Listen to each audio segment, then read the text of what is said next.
Congressional candidate for California's 43rd District and Navy veteran Joe Collins.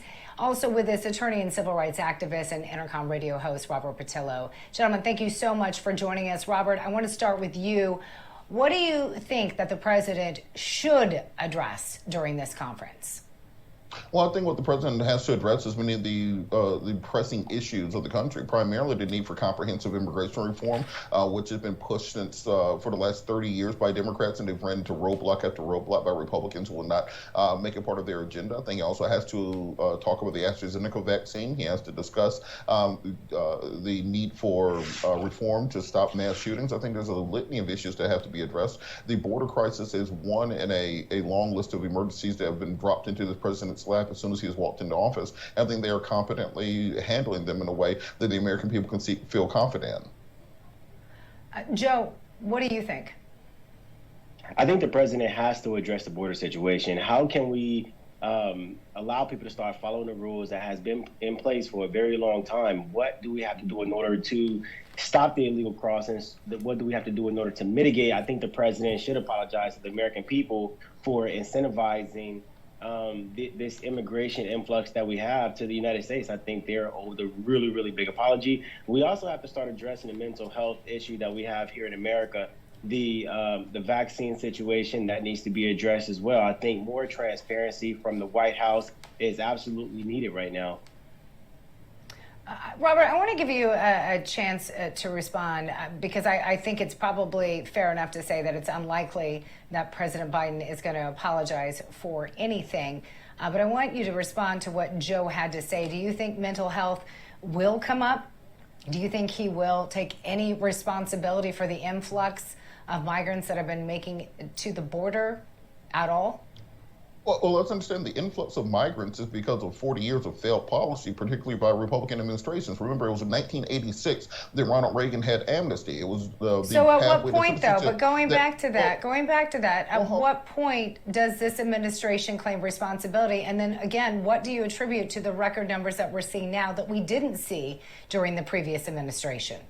The record numbers that we are seeing now is the residual from the failures of the past administration to remedy the issue. They put a Band-Aid on it by simply criminalizing border crossings. What we have to have is a comprehensive solution, which does not simply kick the can down the road. Remember, we had an agreement in 2013 on immigration. Republicans walked away. We had an agreement in 2015 on immigration. Republicans walked away. We had an agreement in 2018 on immigration. Republicans walked away. There's a lot of kowtowing and hemming and hawing right now about this question of immigration reform, but Republicans have not put forward a plan that they would actually agree to on immigration. It seems they want to have their cake and eat it too. You have corporate Republicans who want cheap and free labor to, like what President Trump had at Mar-a-Lago and many of those other country clubs, but also we have hardline anti-immigration Republicans who think that we should be building a border wall. Republicans had 4 years to address these issues, and the minute they walked out the door, we had a flood at the gates. I don't think you can blame that on President Biden. President Biden, again, has to clean up a mess left by President Trump. Well, we'll go into what some of these illegal immigrants have been saying, because they've been saying that the reason they're here is because of the current administration. And Joe, I'm going to give you a chance to respond to that. But first, I want to go to major border news, and that is the Biden administration is finally allowing the press into a border facility for the first time in over 2 months. But the catch is that the only crew that is allowed in is one reporter and a cameraman from NBC, and they will only be allowed into one of the so-called less crowded facilities. Senator Ted Cruz of Texas spoke out about the decision, saying that the administration, quote, handpicked a TV crew to accompany their trip to the Carrizo Springs, end quote.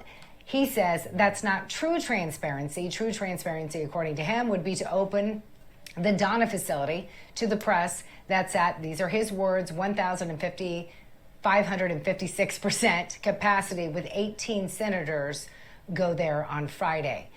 Joe, your response to what the senator had to say, and also to what Robert Patillo had to say, that Republicans are to blame for this, that this is just residual effects.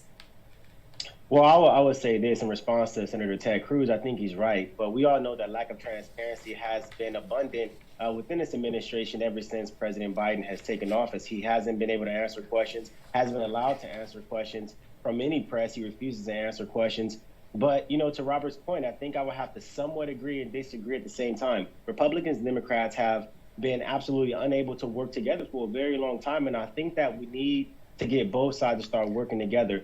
But we can't ignore the fact that when President Trump took office, he said that immigrants have 100 days to get to the United States and they'll be let in, which is why the majority of the border crisis is happening right now. When you talk about putting a Band-Aid over a situation, yes, President Trump did build a border wall. He did enforce immigration policies. He did put more money into ICE and Border Patrol. It's not a perfect solution, but it is a solution. What we have right now is no solution. So we can blame this president. We can blame the past administration, the Obama administration. We can go back and blame Ronald Reagan. The fact of the matter is we're having this problem now in 2021, and this problem has to be addressed by the Biden administration. We need a plan. The plan might not be perfect, but we need something. Yeah, and I want to go into what the president's plan is. Again, we're going to talk about the vice president, but real quickly, Robert, if you could, because we have a lot to get to, your response to what Senator Ted Cruz had to say, is this really being transparent by only allowing one camera person, one reporter from this specific network to go into this specific facility?